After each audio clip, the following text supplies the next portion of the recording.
তো বুড়ি বুড়ি। মা, এর কি হয়েছে? আমি কিছু বুঝতে পারছি না, তুই তাড়াতাড়ি ডাক্তার ডেকে নিয়ে আয়। ঠিক আছে, আমি এখন যাচ্ছি, তুমি ওর খেয়াল রাখো। ডাক্তার বাবু, কি হয়েছে ওর? ভয় পাওয়ার কোনো কারণ নেই, এ তো খুশির খবর। ও মা হতে চলেছে।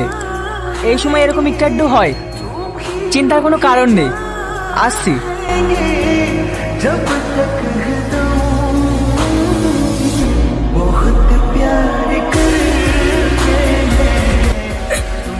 আমার জন্য আপনাদের সবাইকে গ্রামের মানুষের কাছে অপমানিত হতে হলো। সবই যখন বুঝতে পারছো, তাহলে কেন আছো এই বাড়িতে? বেরিয়ে যাও এই বাড়ি থেকে।